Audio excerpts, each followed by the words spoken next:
우리가 그 지난주에 하나님께서 그리스도인들을 예수님의 형상으로 이제 만들기로 그 예정을 하셨다라는 그런 말씀을 우리가 함께 나눴었고요. 그리고 또 하나님께서는 그렇게 장래에 새 예루살렘에 가서만 이를 예비하셨느냐, 그것이 아니고 이 땅에서도 우리를 예수님 닮은 사람으로 만들어 가시도록 이 땅에서 최선을 다하시고 또 위로하시고 또 우리를 영화롭게 그렇게 만들어 가신다라는 얘기를 함께 나눴습니다. 그래서 관련된 이야기 지난주에 세 가지 이야기를 함께 나눴었는데요. 첫 번째로 우리 나눴던 이야기가 무엇이었을까요? 그렇습니다. 예정론에 대해서 알아보자라고 말씀을 드렸습니다. 그 지난주 그 본문 말씀에 그 예정이라는 단어가 나와서 정말 우리가 그 예정론이 맞는 것이냐, 그것을 본문 말씀을 보고 예정론이 맞다라고 생각하는 사람들이 많기 때문에 그 예정론이 맞는 것이냐를 알아봤는데 예정론은 맞는 것이 아니라 틀리다라는 것을 말씀을 가지고 입증을 해냈죠. 그래서 오직 우리는 믿어야만 구원받을 수 있다. 그것이 성경적인 가르침이다라는 것을 확인을 했고요.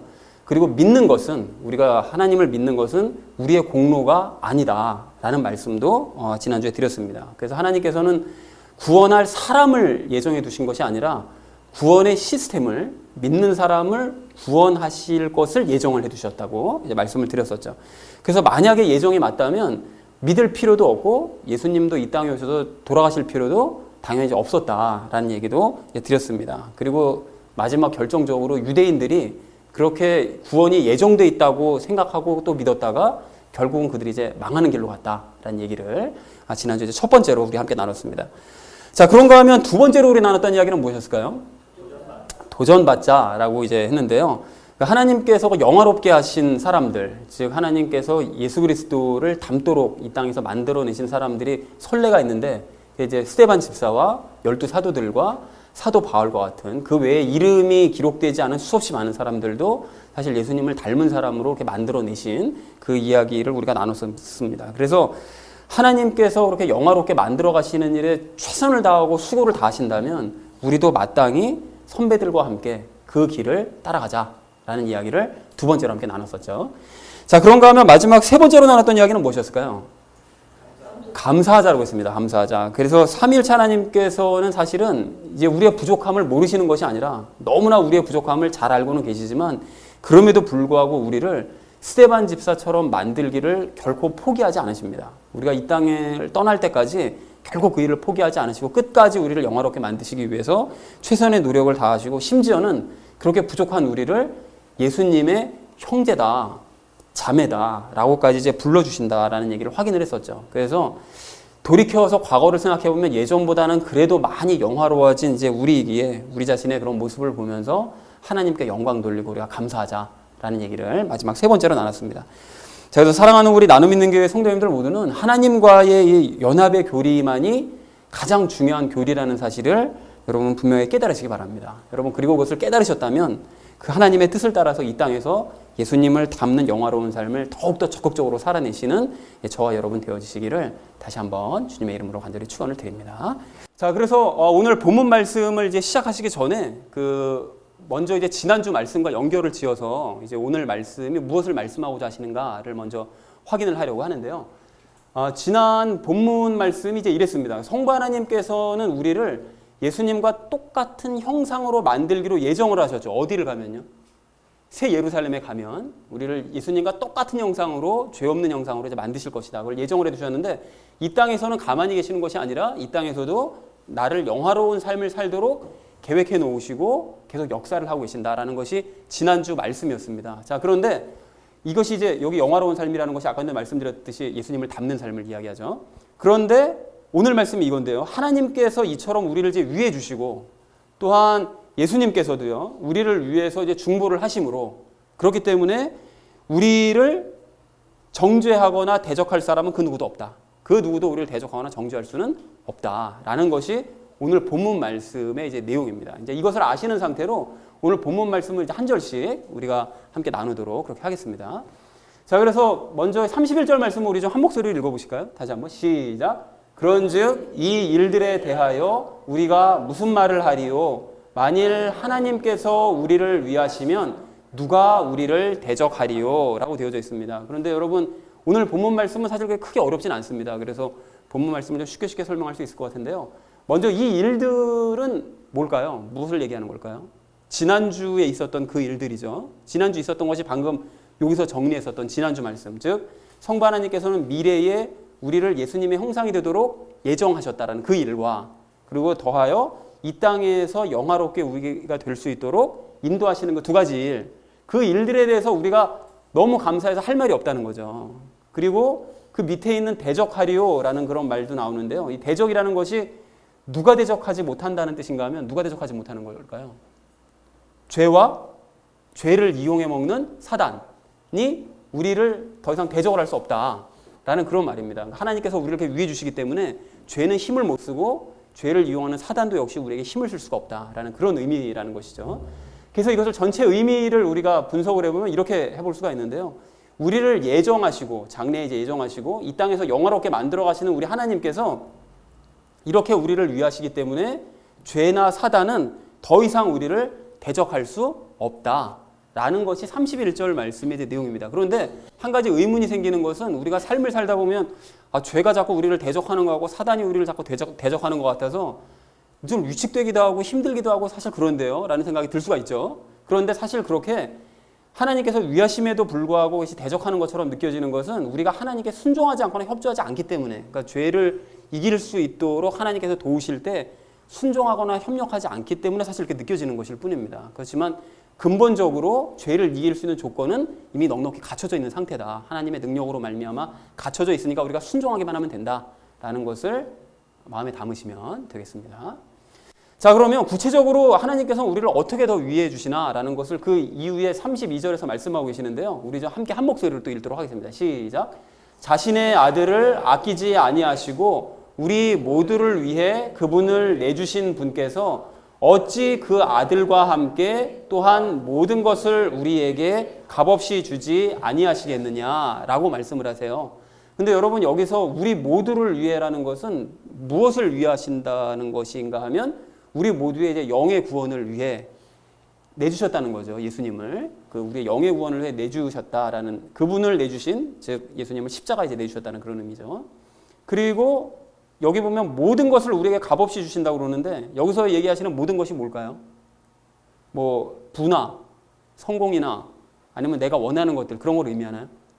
그게 아니죠. 그게 당연히 아니라 무엇을 의미하는 건가 하면 이제까지 사실 말씀해 오셨던 바로 그것을 이야기합니다. 이제까지 말씀해 오셨던 것이 무엇인가 하면 영을 구원한 우리 하나님께서는 우리의 혼의 구원을 이루기 위해서 모든 일을 다 하신다고 그러셨잖아요. 그러니까 혼의 구원을 이루어가는, 즉 예수님을 닮아가는 삶에 필요한 모든 것들을 의미한다라는 것이죠. 그래서 가령 성령님께서 탄식하면서 우리를 기도해 주시는 것이나 아니면은 우리가 죄로 낙심하고 실망할 때 의롭다고 칭찬해 주시는 것이나 아니면 부분적으로 환경을 개선해 주시는 것이나 뭐 이런 모든 것들을 총동원을 해서 우리가 예수님을 닮아갈 수 있도록 값없이 그 모든 것들을 내어주심으로 우리를 예수님 닮아갈 수 있도록 인도하신다라는 것이 이 내용이라는 것입니다. 자, 그래서 이것을 약간만 더 분석을 한번 해보면요, 이렇게 분석을 해볼 수가 있는데요. 이 위에 두 절은 영의 구원에 대해서 말씀을 하고 계시고, 이 밑에 있는 이 두 절은 혼의 구원에 대해서 이제 말씀을 하고 계신다라는 것을 알 수가 있는데, 특별히 이 위에 것은 이런 의미가 되는 거죠. 십자가에서 죄 문제를 해결하신 우리 하나님께서는 이 아래쪽은 내용이 이거죠. 십자가에 내주신, 그러니까 영의 구원을 위해서 십자가에 예수님을 내주신 분께서는 혼의 구원을 위해서 아들을 우리에게 내주신다라는 거예요. 그러니까 영의 구원을 위해서는 십자가에 내주시고 우리 혼의 구원을 위해서는 우리에게 주시는 거죠. 우리에게 내주셔서 우리 안으로 들어오셔서 우리와 연합을 하게 하시고 또 예수님을 닮는 데 필요한 모든 것들까지 값없이 공급해 주셔서 우리를 예수님 닮게 하신다. 그렇게 하나님께서는 우리를 위해 주신다라는 것이 32절 말씀의 이제 내용이라는 것입니다. 그래서 이것을 전체 의미를 정리하면 이렇게 될 수가 있는데요. 하나님께서는 우리의 영을 구원하시기 위해 당신의 아들을 십자가에 내어주셨고 또 우리의 혼의 구원을 위해 당신의 아들을 우리 안에 주셨고 그리고 필요한 모든 것들까지 값없이 내어주신다. 늘 영과 혼의 구원을 위해 모든 것을 아낌없이 내어주시는 분이 바로 우리 성부 하나님, 성자 예수님, 성령 하나님이시다라는 것을 32절에서 이제 말씀하고 계십니다. 자, 그런가 하면 33절 말씀을 우리 또 함께 읽을 텐데요. 함께 읽겠습니다. 시작. 누가 하나님께서 선택하신 자들을 무슨 일로 고소하리요? 의롭다 하시는 분은 하나님이시니 라고 말씀하십니다. 그런데 여기서 선택하신 자들이라는 건 당연히 이제 우리인데 좀 구체적으로 말씀드리자면 믿음으로 영의 구원을 받고 이 땅에서 혼의 구원을 이루어가고 장차 예수님의 형상이 되도록 예정된 바로 우리요. 그것이 바로 이제 선택받은 우리인 거죠. 자, 그리고 또 이 아래쪽에 이제 의롭다 하신다고 말씀하시는데 지난주에도 말씀드렸거든요. 의롭다 하시는 거는 누구를 의롭다 하시는가 하면 성령님과 영이 하나 된 자들을 당연히 의롭다고 말씀을 하시고요. 또 그리고 또 한 가지 이유로 의롭다고 말씀하시는데 죄 때문에 우리가 늘 낙심하고 힘들어할 때 하나님께서는 우리를 의롭다 하시죠. 너 죄 때문에 이렇게 이번에 실수하고 또 넘어졌지만 그래도 너는 의인이야. 왜? 성령님과 너는 하나 됐으니까 너는 의인이야 라고 우리를 위로해 주시는, 의롭다고 위로해 주시는 분은 하나님이시다라는 그런 의미라는 것입니다. 자, 그리고 여기 고소하리오라는 이제 말이 나오는데 고소는 당연히 누가 고소하는 거죠? 우리의 잘못에 대해서 사단이 고소를 하죠. 그래서 이 고소 때문에 많은 사람들이 사탄을 굉장히 두려워하고 이 사탄의 정죄와 고소를 굉장히 두려워하는데요. 그렇지만 재판관이신 하나님께서 우리를 의롭다라고 결정을 내리시고 이미 의롭다고 판정을 내리셨기 때문에 사단은 더 이상 우리를 고소할 수가 없습니다. 우리 세상 재판도 그렇잖아요. 세상 재판에서 재판 결과가 나오면 검사는 더 이상 그 건에 대해서는 고소를 할 수가 없는 거죠. 그거와 똑같이 하나님께서도 이미 결정을 내리셨기 때문에 더 이상 우리를 고소할 수 없으므로 우리는 사단을 두려워할 필요가 없다라는 것을 참고적으로 또한 아실 수가 있겠습니다.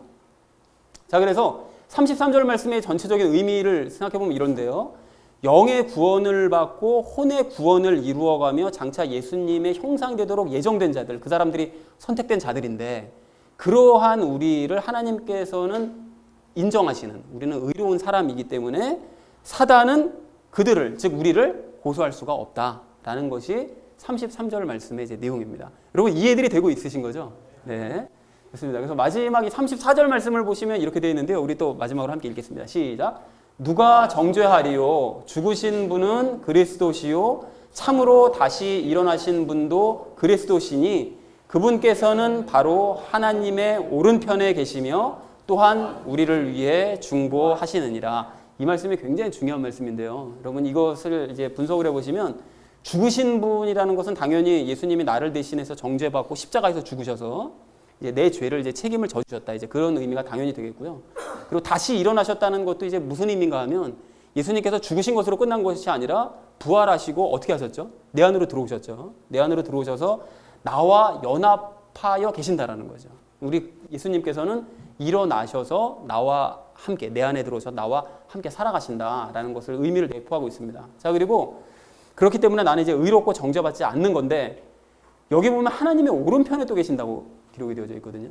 그러니까 여기서 우리가 아실 수 있는 것이 내 안에 계신 예수님께서는 또한 하나님의 오른편에도 계신다는 거예요. 이것이 인간의 사고방식으로는 물리적으로 어떻게 그렇게 될 수가 있어? 라고 생각할 수 있지만 하나님은 항상 무소부재하신 분이시죠. 장소가 따로 있지 않으시고 존재하지 않는 곳이 없으시기 때문에 예수님께서는 하나님의 우편 보좌에 분명히 앉아 계시지만 동시에 내 안에도 역시 살아계신다라는 것을 우리가 알 수가 있습니다. 그런데 이것이 굉장히 중요한 의미인데요. 왜 이 말씀을 하셨는가 하면 이 말씀 왜 하셨을까요?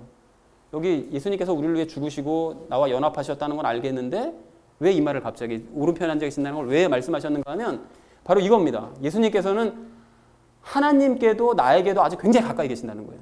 내 안에 계심으로 말미암아 더 이상 가까이 계실 수 없을 만큼 내 안에 나와 함께 가까이 계시고 또 하늘에서는 하나님의 보좌 우편에 앉아 계심으로 하나님과 아주 굉장히 가까이 위치해 계신다는 거죠. 그러니까 내 안에서 나의 모든 상황을 다 가까이 계시기 때문에 다 알고 계시는 그 예수님께서 하나님의 보좌 우편에서 하나님께 직접적으로 나의 모든 것들에 대해서 다 보고를 하시고 잘못된 부분에 대해서는 중보까지 기도를 해주시는 그런 일을 하신다는 것입니다. 그러니까 하늘과 나를 이으셔서 하나님께 모든 말씀을 다 드리는 이런 굉장히 중요한 일을 하시는 분이 우리 예수님이시다. 그리고 정말 든든하죠. 이런 것을 상상해 봤을 때 정말 우리 마음이 이제 뿌듯함을 이제 느낄 수가 있습니다. 자, 그리고 중보하신다는 것이 이제 방금 말씀드렸던 것처럼 나의 연약함을 잘 아시기 때문에 하나님께 늘 이제 중보하시는 우리 예수님이시다라는 사실을 확인을 할 수가 있습니다. 자, 그래서 34절 말씀은 이제 전체 의미를 따져보면 이렇게 되는데요. 예수님께서는 나의 죄를 대신하여 죽으시고 그리고 부활하셔서 나와 함께 연합을 하셨다. 동시에 예수님께서는 하나님의 오른편에 앉아 계시기 때문에 나를 위해 중보기도 하시기 때문에 나는 절대로 정죄받지 않는다. 이런 존재가 바로 나다. 그러니까 사단과 죄는 더 이상 나를 정죄할 수가 없다라는 것이 오늘 본문 말씀 전체의 이제 내용이라는 것입니다. 자, 그래서 이렇게 이제 정리를 하셨다면 이제 지난주 말씀과 연결지어서 오늘 본문 말씀을 다시 한번 이제 총정리를 할 수가 있겠는데요. 지난주에 이렇게 말씀하셨거든요. 성부 하나님께서는 성도들을 예정하셨고 예수님을 또 닮도록 예정을 해두셨고 이 땅에서도 우리를 예수님 닮도록 영화롭게 이제 만들어 가시는데 그렇게 성부 하나님께서 우리를 위하시기 때문에 아무도 우리를 대적할 수는 없다라고 31절에서 말씀하시고요. 즉 하나님께서 보충 설명하시죠. 하나님께서는 우리를 위해 아들을 내주시고 우리에게도 또 우리 아내도 내어주시고 값없이 필요한 모든 것들을 다 내어주시는 분이 우리 하나님이시다라고 32절에서 말씀하셨고요. 그리고 예수님도 우리를 위해 죽으시고 부활하신 후에 중보하시기 때문에 의로운 우리는 더 이상 정죄받지 않는다라는 것이 33절과 34절 말씀의 내용이라는 것입니다. 여러분 전체 내용들이 이해가 되셨죠? 자, 이해가 되셨으면 여기서 우리가 이제 좀 따져봐야 될 것이 있는데요. 좀 느낀 점을 좀 우리가 함께 알아봤으면 좋겠습니다.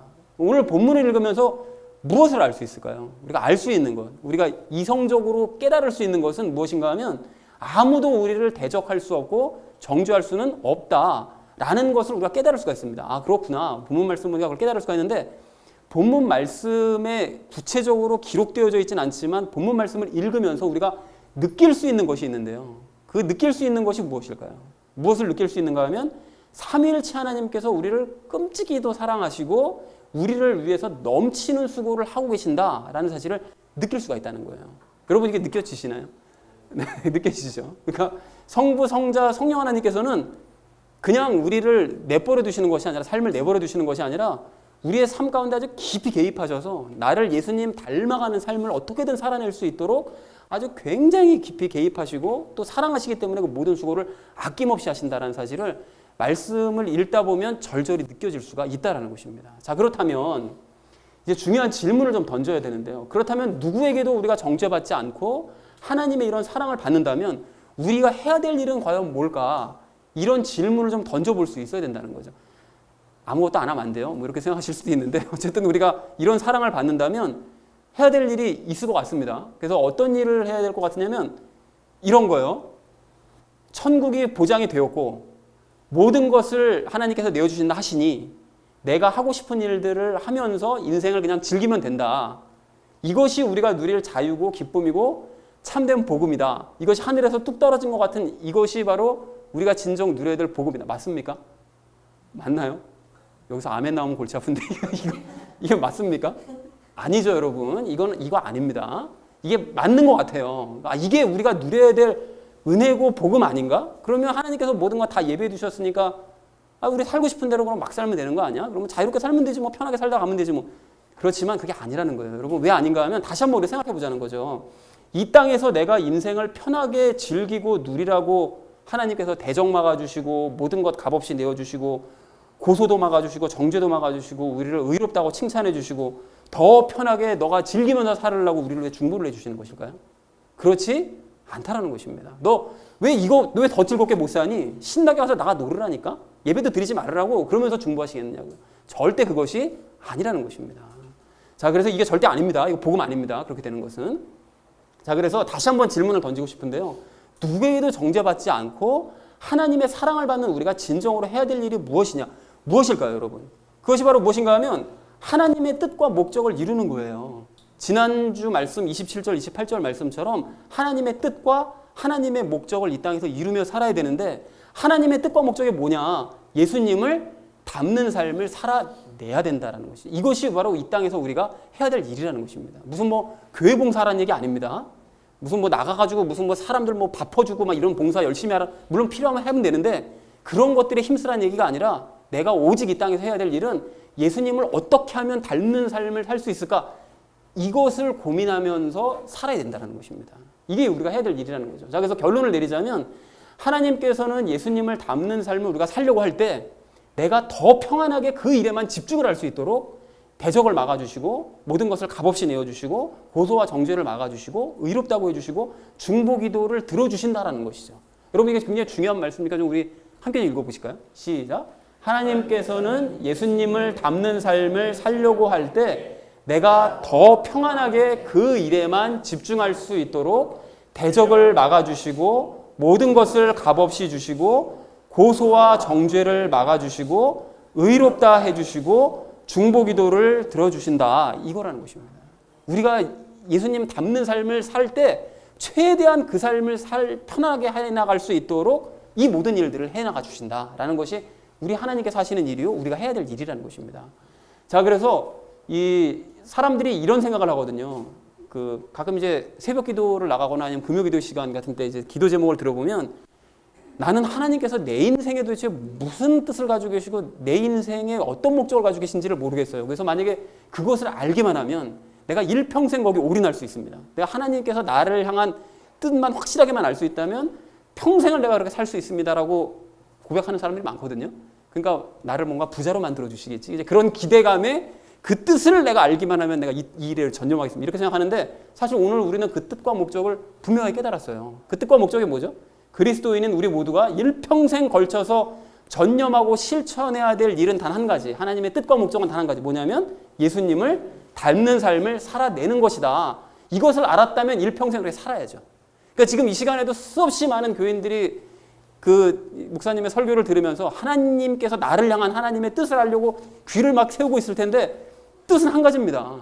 예수님을 닮는 삶을 살아내는 것, 그것만이 나를 향한 하나님의 뜻이요 인생을 향한 목적이시라는 것이죠. 이것을 우리가 아셨다면 이제 나머지 이야기들을 삶에 적용해 가면서 함께 말씀을 나누도록 그렇게 하겠습니다. 제가 로마서 8장 말씀을 이렇게 준비를 하면서 이 마음 가운데 굉장히 벅찬 마음이 이렇게 올라오고 있어요. 그래서 또 굉장히 자유로워지고 있고요. 또 굉장히 기쁜 마음이 샘솟고 있는데 좀 이 마음이 오늘 이 말씀을 나눌 때 함께 이렇게 같이 공감이 되어져서 전달이 되어져서 우리 모두가 같은 그런 마음을 품게 되어지기를 정말 간절한 마음으로 소망을 합니다. 자, 그래서 누구의 정죄도 받지 않고 하나님의 사랑을 받게 된 우리가 오늘 그 첫 번째로 함께 이제 나눌 이야기는요, 그 예수님을 닮는 것을 인생의 목적으로 삼자라는 것입니다. 여러분, 이 삶을 살아가시기가 참 쉽지가 않으시죠. 쉽지가 않습니다. 우리가 살다 보면 해야 될 여러 가지 일들이 이렇게 생기고요. 또 예상치 못한 사건이 터지기도 하고요. 또 가족들을 돌보는 것들은 기본적으로 또 해야 됩니다. 그런 것들을 해야 되는 상황에서 그 모든 일들을 다 사건들을 해결을 해야 되기 때문에 쉽지가 않습니다. 그래서 가령 뭐 직장을 구해야 되는 그런 문제도 우리 앞에 놓여져 있고요. 또 아니면 새로운 직장으로 옮기는 문제 때문에 우리가 고민을 해야 되기도 하고요. 또 돈은 없지만 더 넓은 집으로 어쩔 수 없이 가야만 하는, 그래서 힘들지만 대출까지 받아서 집으로 옮겨야 되는 이런 상황이 생기기도 하고요. 또 최소한의 문화생활도 그 와중에 또 우리가 누리긴 또 해야 되고요. 또 건강에도 또 신경을 써야 될 일들도 생기기도 한다는 것입니다. 그리고 또는 갑작스럽게 목돈이 들어가야 될 일이 생기기도 하고, 또 생각지도 못하게 억울한 일을 당하기도 하고, 또 가족이든 아니면 누군가가 속을 썩이는 그런 일을 우리가 정기적으로 당하기도 한다는 것이죠. 또한 갈수록 험해지고 빡빡해지는 이 세상 가운데 내 자식을 또 잘 키워내야 될 의무가 또 있어요. 세상에 참 쉽게 살면, 세상에 좋기만 하면 참 좋은데 점점 험악해지고 있거든요. 이런 상황 중에 내 애는 또 잘 키워내야 되고, 그 와중에 또 부모도 돌봐야 되고, 또 자신의 노후를 대비해야 되는 이런 일들도 해야 된다는 것입니다. 그래서 이렇게 신경 써야 될 일이 참 많기 때문에 사실은 평소에 우리 머리가 굉장히 복잡해지고, 때로는 걱정 때문에 잠을 이루지 못하실 때도 아마 있으시는 걸로 그렇게 압니다. 자, 그런데 하나님께서는 오늘 본문 말씀을 통해서 또 로마서 말씀을 통해서 우리에게 분명하게 말씀하세요. 너희가 걱정하는 이 모든 걱정들은, 이 근심거리들은 사실은 중요한 일이 아니라는 것입니다. 우리가 진짜 그리스도인이 맞다면, 영의 구원을 받은 것이 우리가 맞다면 그러한 고민과 걱정들은 일단은 다 내려놓고 가장 중요한 한 가지 목적을 인생 가운데 먼저 설정을 하라고 말씀하신다는 거예요. 여러분, 그 목적이 뭐라고요? 예수님을 닮는 거라는 것입니다.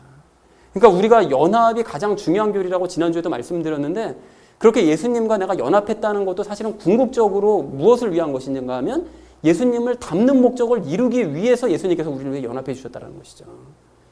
자, 그래서 직장을 구하는 것보다 예수님을 닮는 것을 더 중요한 일로 알고, 또 돈 문제보다 예수님을 닮지 못하는 문제 때문에 우리가 근심하고, 또 자식과 부모와 자신의 노후를 걱정할 것이 아니라 자식을 예수님 내가 닮도록 지금 키우고 있는지를 고민하고, 또 부모를 예수님 닮은 모습으로 섬기고 있는지를 고민하고, 또 내 노후가 과연 예수님을 정말 닮는 그런 삶으로 영화로운 삶이 되어질 것인가, 이것을 고민해야 된다는 것입니다. 늙어서 내가 뭐 해먹고 살지가 아니라 늙어서는 정말 내가 예수님을 닮은 그런 스데반 집사와 같은 모습을 가지게 될 것인가, 이거를 고민해야 된다라고 말씀을 하신다는 것입니다.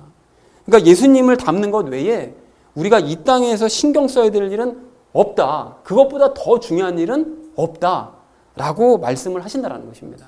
물론 우리가 이 땅에 살아가다 보면 뭐 세상적으로 해야 될 일이 분명히 있긴 하죠. 최소한적으로 우리가 먹고 살 일이라든지 최소한적으로 해야 될 일이 있는데, 우리가 우선적으로 예수님을 닮는 문제를 먼저 생각하고 이 문제로 고민하고 이 문제를 인생의 목적으로 삼고 살아가면 나머지 우리가 해야 될 일들은 하나님께서 해결을 다 해주신다는 것입니다. 그러니까 인생 복잡하게 살지 말고 단순하게 살아라 라고 하나님께서 말씀을 해주신다는 것이죠. 자, 그래서 하나님의 뜻에 따라 이러한 삶을 살려면 우리가 더 좋은 페이를 받으려고 직장을 옮기는 것이, 또 더 넓은 집에서 사는 것이, 또 문화생활을 즐기는 것이, 또 건강에 신경을 쓰는 것 등이 예수님을 닮는 삶과 상관이 있는 건가? 이거를 점차 생각을 해야 된다는 거예요. 그러니까 무작정 그런 일들을 하지 말아라가 아니라, 그런 일들을 하기 전에 정말 내가 이 일을 하는 것이 예수님을 닮는 데 도움이 돼서 내가 이 일을 하는 건가? 그것을 고민하면서 일들을 해야 된다는 거죠. 또한 돈 때문에 고민할 때도, 또 억울한 일을 우리가 당할 때도, 남 때문에 속을 썩을 때도 그 일 자체 때문에 고민을 할 것이 아니라, 이런 상황 중에 내가 예수님을 닮으려면, 또 닮은 사람이라면 도대체 어떻게 대처를 해야 되는 거지? 이거를 고민을 해야 된다는 것입니다. 그리고 또한 자식을 세상에 잘 적응하도록 키워내는 것이, 또 부모를 잘 공양하는 것이, 노후를 잘 대비하는 것이 과연 예수님을 닮는 것과 상관이 있는 것인가? 이것을 고민해야 된다는 것이죠. 그러니까 즉 고민의 내용이 달라지는 것입니다. 고민은 하되 고민의 내용이 완전히 달라지는 그런 상태가 돼야 된다는 거죠. 그래서 이런 고민들을 계속해서 하다 보면 예수님을 닮는 것과는 아무런 상관도 없는 그런 고민들이 점점 눈에 보이게 돼요. 그렇게 되면 그런 고민들만 제거를 해내도, 이건 예수님 닮는 것과 상관없으니까 고민하지 말자라는 걸 제거만 해도 인생의 고민이 줄어들고 마음은 점차 가벼워지고 알 수 없는 기쁨이 점점 샘솟게 된다는 것입니다. 그리고 정말 놀랍게도 내가 이러한 고민들을 안 하고 제거를 해버리면, 야, 그렇게 고민 안 하면 그 문제 터지면 어떡할래? 이렇게 생각할 수 있지만, 그런 고민을 제거하면 그래서 결과가 엉망될 것 같지만 사실은 도리어 직장 문제가 막 해결이 된다거나, 삶이 더더 메마르지 않게 된다거나, 더 건강해지게 된다거나, 억울한 일을 당하지 않고 가정 문제도 해결되는 역사를 체험할 수 있게 된다는 것입니다. 내가 고민할 때보다 훨씬 일은 더 잘 풀려간다는 거죠. 그리고 이렇게 예수님을 닮는 것을 인생의 목적으로 삼고 살아가면 위의 고민들 외에도 내가 하는 말과 행동이 이게 과연 예수님을 닮는 것과 상관이 있는가도 계속해서 돌아보게 돼요. 그래서 점차로 과거의 말과 행동과는 내 삶이 달라질 수밖에 없게 되는 거죠. 그리고 그렇게 되면 점차 삶의 변화가 일어나지 않을래야 않을 수가 없습니다. 자꾸 인식하니까요. 내가 이렇게 말하는 게 예수님을 닮는 말인가? 이게 이런 행동이 예수님을 닮는 것과 상관이 있는 행동인가? 자꾸 하다 보면 변화가 될 수밖에 없고, 그래서 로마서 8장에 기록되어 있는 삼위일체 하나님의 그 도우심도 삶 가운데 점점 더 많이 체험할 수 있게 된다는 것입니다. 여러분, 이것이 로마서를 통해서 들려주시는 하나님의 음성이요, 하나님의 특별 메시지입니다. 그래서 로마서를 준비하면서 이런 사실을 다시 한번 확인하고 있는 제가 요즘 기쁨이 막 샘솟고 있고요. 그리고 또한 자유한 마음으로 점차 가벼워지고 있어요. 당연히 이걸 몰랐던 건 아니거든요. 당연히 알던 이야기지만 이것이 확신이 들게 되니까, 그 마음 가운데 확실하게 와닿게 되니까 점점 몸과 마음이 가벼워지더라는 것입니다. 그리고 모든 고민을 내려놓고 그래서 예수님 닮게만 신경 쓰자, 이것에만 전념을 하면 되겠다라는 생각이 들더라는 것이죠. 자, 그러나 이러한 삶의 목적에 대해서 우리가 이제 동의를 하지 않고 또 그렇게 살려고 하지도 않는다. 그렇게 되면 어떻게 될까요? 여러분, 그렇게 되면 이에 대한 아주 굉장히 좋은 예가 있는데요. 삼손이 바로 그 예입니다. 여러분, 지난 그 수요 성경 공부 시간에 우리가 그 함께 나누시는 분들이 좀 충격을 받은 것이 있었었는데요.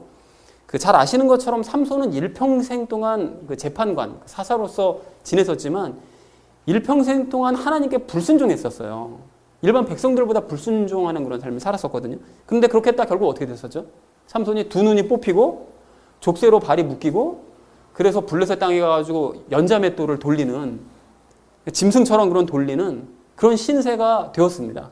자, 그런데 그런 삼손의 모습을 이제 성경에서 볼 때마다 참 불쌍하다, 참 안 됐다라는 생각이 들 수도 있겠지만, 여기서 충격적인 사실, 그러한 삼손의 삶의 모습이 바로 많은 그리스도인들의 모습이라는 것입니다.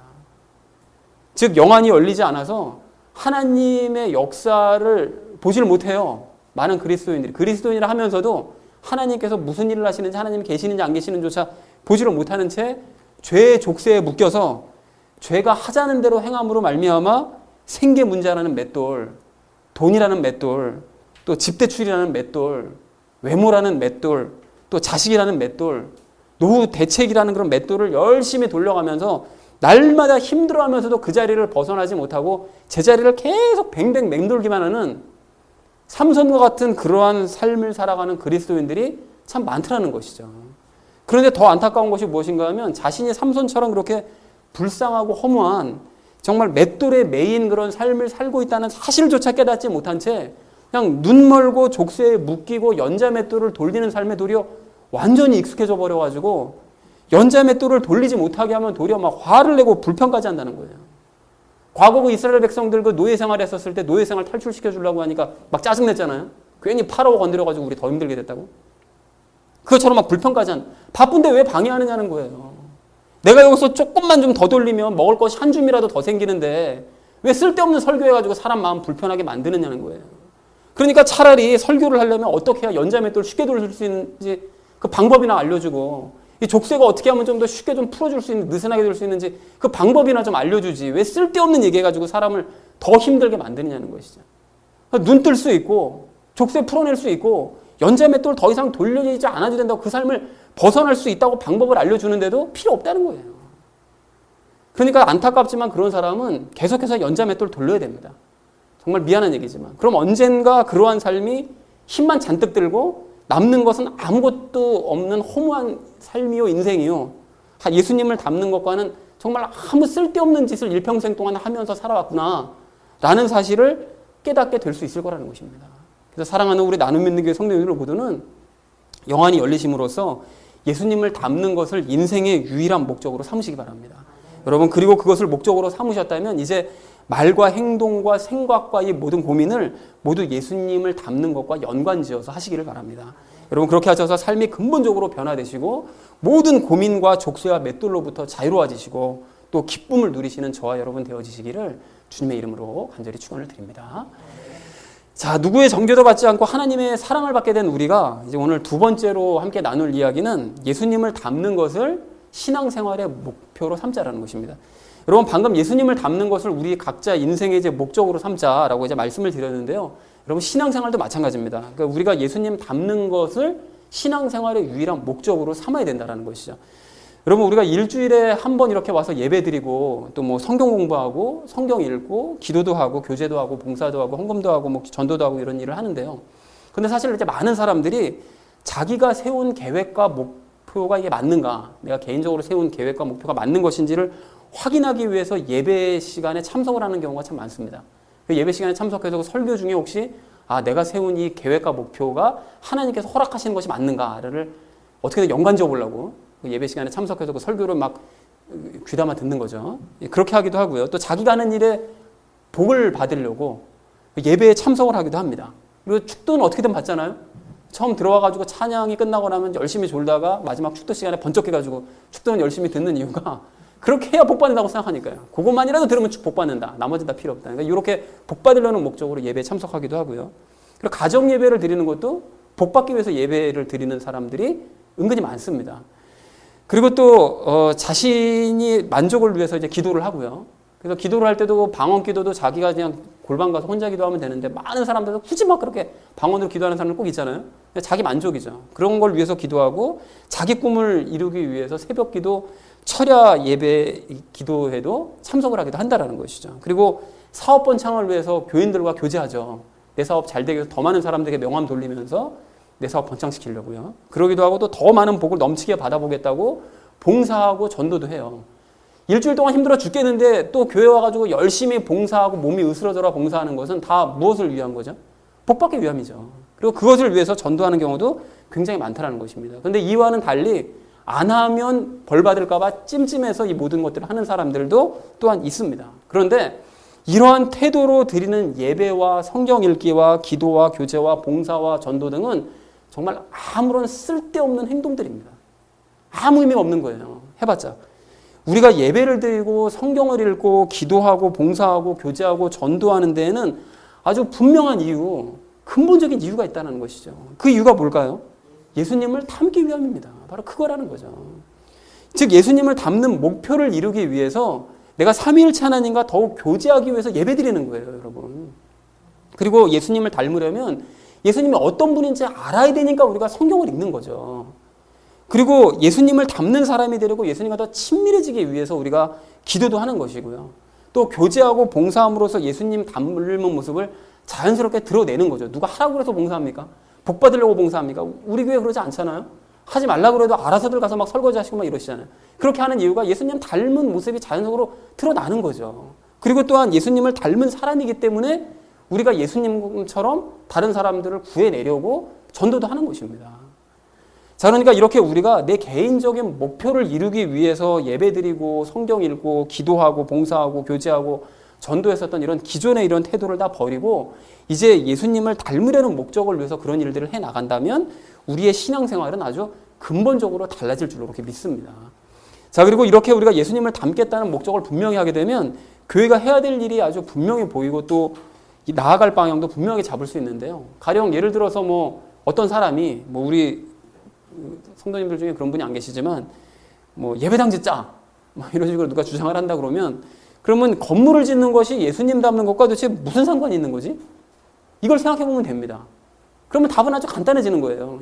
이걸 짓는 것이 정말 예수님 닮는 것과 상관이 있어? 이거를 생각해 보면 교회 건축을 해야 될지 말아야 될지가 분명하게 눈에 보인다는 것이죠. 또한 누군가가 전도해서 사람 수 늘리고 헌금 액수도 늘려야 된다. 이런 식으로 누가 주장을 했다면, 주로 이런 주장하는 건 주로 목사들이 주장하죠. 근데 그런 걸 주장을 했다면 그것이 예수님을 닮는 것과 정말 상관이 있는 얘기인가? 상관이 있는 행동인가? 이걸 고민해 보면 그 일을 해야 될지 말아야 될지가 분명하게 답이 보인다는 것입니다. 마찬가지로 교회를 이쁘게 꾸미는 것이, 부흥회를 개최하는 것이, 외부 강사를 초빙하는 것이, 뭐 예배 횟수를 점점 늘려가는 것이, 이것이 예수님을 닮는 것과 상관이 있는 것인지를 고민을 해보면 어떻게 행해야 될지를, 교회가 어떻게 행해야 되는지가 방향이 분명히 정해진다는 것입니다. 또한 교회들마다 엄청 먹으러 다니고 막 놀러 다니고 이런 일들 많이 하는데 그것도 예수님을 닮는 것과 상관이 있는지를 고민을 해봐야 된다는 거예요. 그런데 마침 우리가 오늘 또 먹으러 가고 놀러 가잖아요. 그러니까 이걸 할 때 정말 우리가 먹으러 가고 놀러 가는 게 이게 과연 예수님을 닮는 것과 상관이 있는지를, 이게 그런 행사인지를 고민해 봐야 된다는 거죠. 그래서 합리화시키는 변명이 아닌가라고 생각하시는 분이 계실지 모르겠지만 우리가 평상시에 뭐 교인들끼리 먹으러 다니고 놀러 다니고 이러는 걸 전혀 즐기지 않죠. 그냥 1년에 한 번, 두 번 겨우 이렇게 이제 가는데 사실 그것도 오늘 같은 시간을 갖는 이유는 1년 동안 각자의 삶의 현장에서 예수님을 닮기에 최선의 노력을 다하고 수고한 우리가 예수님 안에서 위로받고 쉼을 가지려고 식사하고 나들이를 가는 줄로 그렇게 믿습니다. 네, 아니라고 생각하시는 분도 계신지 모르지만 어쨌든 그건 맞습니다. 자, 그리고 어쨌든 이런 식으로 교회의 모든 일들과 행사들을 예수님 닮는 것과 연관지어서 생각하고 우리가 고민을 해보면 그러면 필요 없는 행사와 일들은 과감하게 우리가 다 없애버릴 수가 있고 그러면 교회가 해야 될 일과 나가야 될 방향이 아주 분명하게 눈에 보일 줄로 이렇게 믿습니다. 그래서 사랑하는 우리 나눔 믿는 교회 성도님들 모두는 신앙생활의 목표와 교회의 목표를 복잡하게 생각하지 마시기 바랍니다. 그리고 뭐 많은 목사들이 뭐 처음 안수받고 뭐 교회 개척하면 뭐 목회 철학이죠. 목회 철학 다 쓸데없거든요. 목회 철학은 딱 한 가지예요. 예수님 닮는 사람 자기가 예수님 닮는 사람 되고 성도님들도 예수님 닮는 사람 만드는 것, 그것밖에 없다라는 것이죠. 그래서 오직 우리가 예수님 닮기로 잡으시길 바랍니다. 여러분 그렇게 예수님 닮는 것을 목표로 두고 모든 상황을 고민해 보시면 우리 교회와 각자의 신앙생활의 방향이 아주 분명해지고 또한 더욱 건강해지는 그런 교회가 될 수 있을 줄로 그렇게 믿습니다. 그리고 그렇게 행할 때 삼위일체 하나님께서 우리의 신앙생활과 교회를 어떻게 도우시고 인도하시는지를 분명하게 목도하고 체험하시는 저와 여러분 되어지시기를 주님의 이름으로 간절히 축원을 드립니다. 자, 누구의 정죄도 받지 않고 하나님의 사랑을 받게 된 우리가 오늘 마지막 세 번째로 함께 나눌 이야기는 이 모든 일을 믿음으로 하자라는 것입니다. 여러분 오늘 우리가 인생의 목적과 신앙생활의 이 목표를 예수님 닮기로 잡자라고 이렇게 말씀을 드렸는데요. 근데 여기서 한 가지 조심하실 것이 있는데 이런 목적을 가지고 우리가 이제 살아가실 때 그럴 때 예수님을 닮아 보려고 억지로 노력을 해서는 절대로 안 된다는 것입니다. 여러분 7장에서 우리가 함께 나눴던 것처럼 노력은 누구의 활동이죠? 죄의 활동입니다. 열심히 노력하자, 신앙생활을 노력하자, 이거 다 하나님께서 주시는 마음이 아니고요. 죄가 주는 마음입니다. 이제 죄의 활동이기 때문에 그렇게 노력하면 예수님을 닮는 삶은 절대로 이룰 수 없다라는 것이죠. 그러면 여러분 어떻게 됩니까? 어떻게 되는가 하면 예수님을 우리가 닮기를 원하는 만큼 그렇게 만들어 주실 것을 믿고 기도한 이후에 인내하면서 기다려야 됩니다. 그것이 우리가 해야 될 일이라는 거죠. 그래서 가령 예를 들어서 새로운 직장을 알아보는 것보다 예수님을 닮는 삶에 관심을 가져야 된다고 이렇게 말씀을 이제 오늘 듣고 나니까, 자, 그러면 새로운 직장을 알아보고 싶은 마음이 너무 간절하지만, 직장을 알아봐야 되지만 억지로 참아보자. 대신 예수님을 닮는 삶을 한번 억지로라도 한번 살아내보자. 이렇게 여러분 생각하시면 절대로 안 된다는 거예요. 여러분 그렇게 하면 시간이 지나면 지날수록 어떻게 됩니까? 마음이 점점 불안해지죠. 그래서 이러다가 내가 평생 직장도 못 구하고 그냥 일평생에 무직자로 살다가 인생 왕절이 종치는 거 아니야? 이런 생각으로 점점 가득 차기 때문에 결국 이것도 저것도 안 되는 거예요. 직장일도 못 잡고 예수님 닮기도 안 되고 다 안 된다는 거죠. 그러니까 우리 어떻게 되죠? 먼저 믿음을 가져야 됩니다.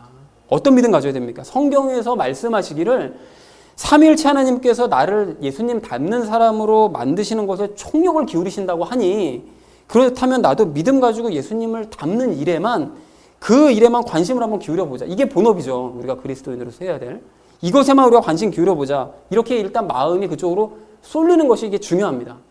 이걸 해야 된다고 그러니까 억지로 해볼까? 이게 아니라 그렇게 하신다고 하시니까 우리도 해보자.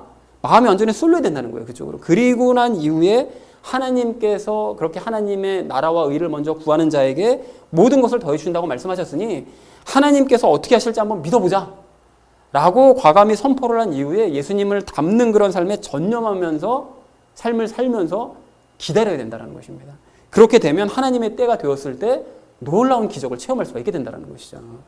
그리고 또한 예수님을 닮아보겠다고 오늘서부터 내가 영화도 안 보고 TV도 하나도 안 보고 드라마도 하나도 안 보고 내가 게임하는 것 같이 그냥 싹 다 끊어버리고, 내가 보더라도 내가 예수님 관련된 영화만 보고 내가 기독교 방송만 보고 세상에 아주 즐거운 거 딱 끊어보려고 내가 오늘서부터 한번 노력해볼 거예요. 여러분 이렇게 하시면 틀림없이 실패해요. 한 이틀 갈까요?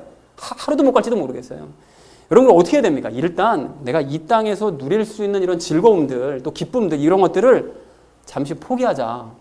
연기하자. 내가 새 예루살렘에 가면 그 모든 것들, 내가 지금 이 땅에서 누리는 즐거움과 기쁨보다 훨씬 더 많은 것들을, 상상할 수 없는 것들을 더 누리게 될 테니 그 기쁨들은 잠시 접어두고 포기하고 연기하자라고 마음먹는 게 일단 중요합니다. 여러분 대신 이 땅에서는 예수님 닮아가는 삶에만 내가 관심을 기울이되 그 관심을 가질 수 있도록 성령에게 먼저 간구부터 한번 해보자. 여러분 이렇게 마음이 일단 그쪽으로 쏠리는 것이, 이것이 좀 중요하다는 것이죠.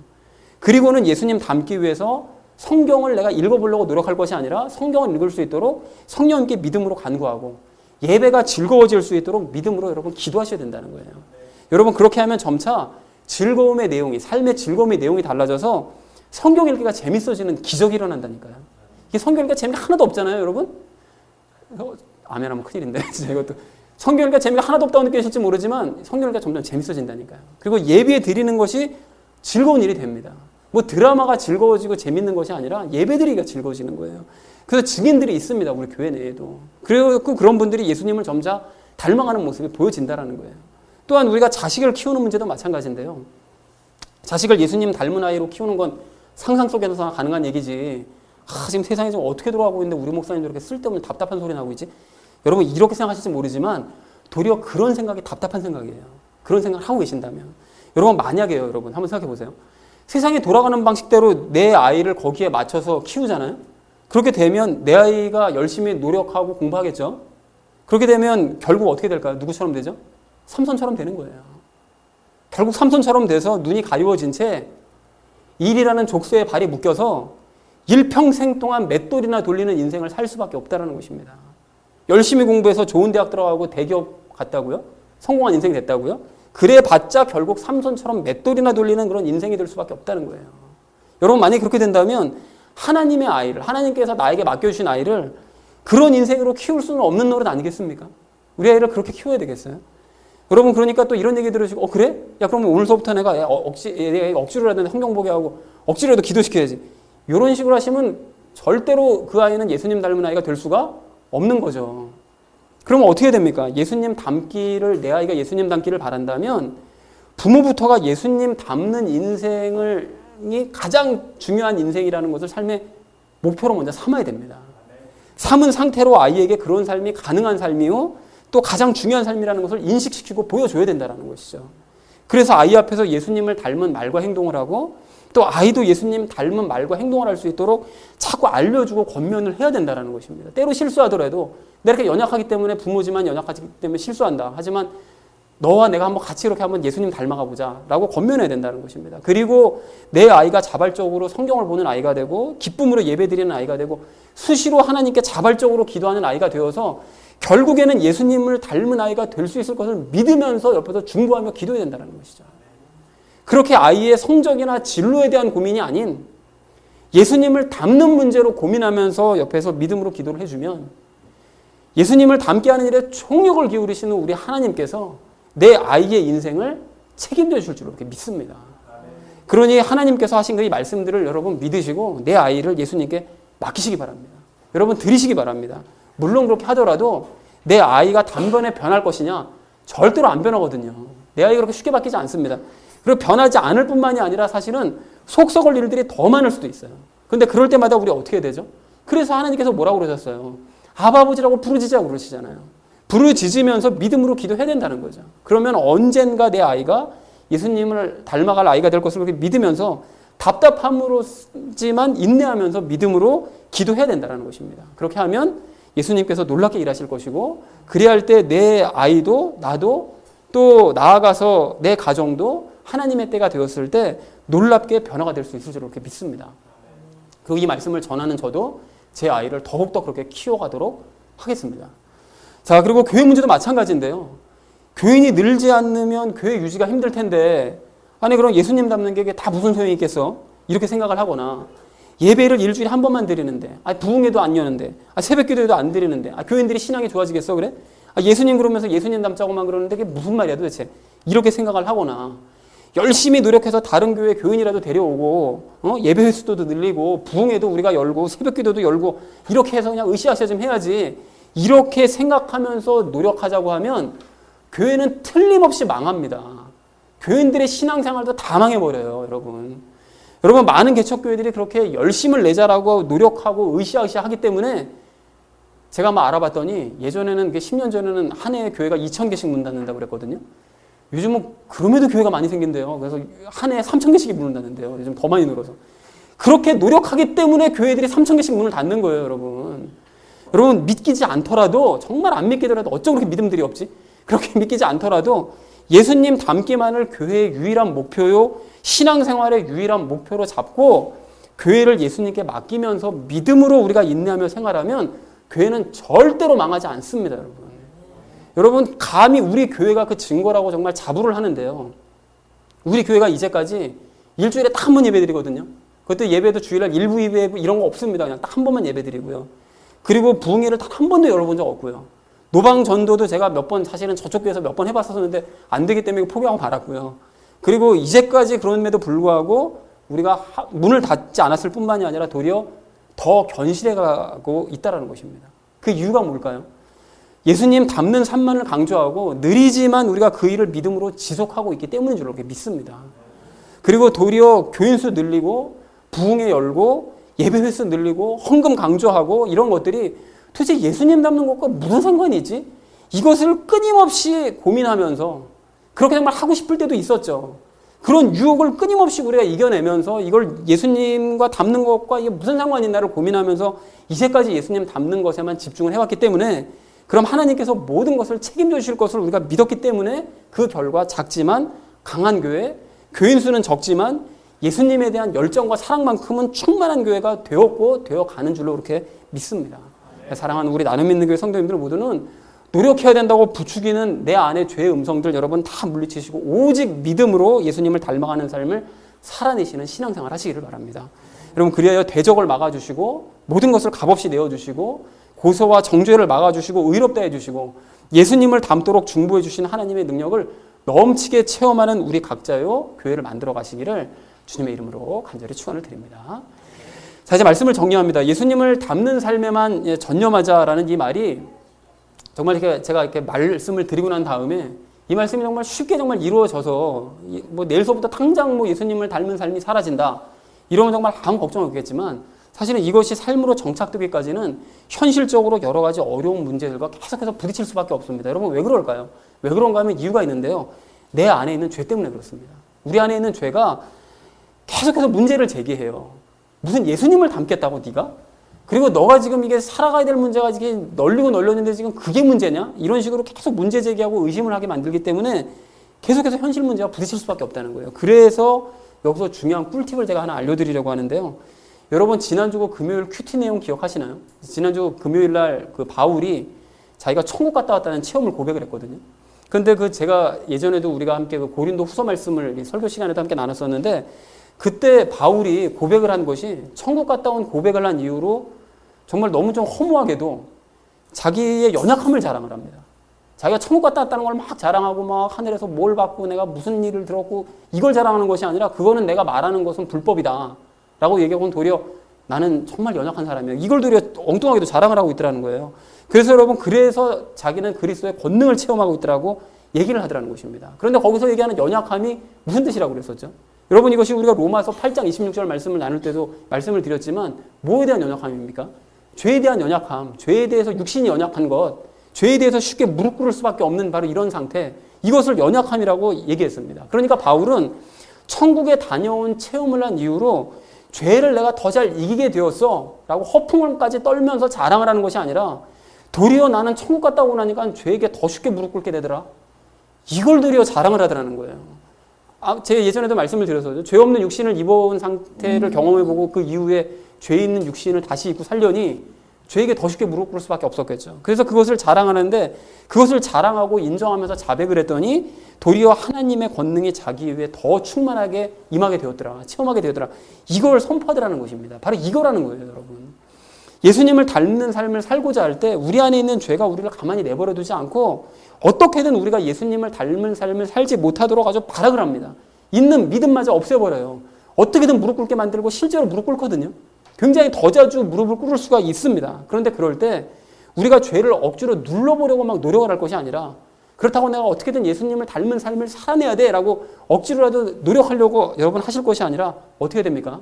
정말 중요한 이야기죠. 바울처럼 네 하나님 저 이렇게 질그릇처럼 너무나 연약해서 죄의 유혹에 또 한 번 무릎 꿇을 수밖에 없는 게 바로 접니다.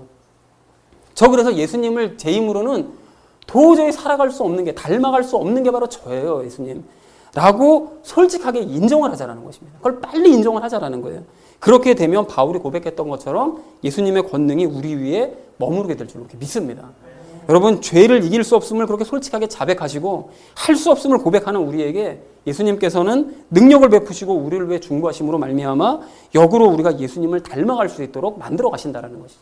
약할 때 강함 되시네라는 그 찬양처럼 말이죠. 그래서 사랑하는 우리 나눔 믿는 교회 성도님들 모두는 삶과 신앙생활의 목표를 오늘 분명하게 결정을 하시기 바랍니다. 즉 예수님을 닮는 삶에만 전념하자라는 것입니다.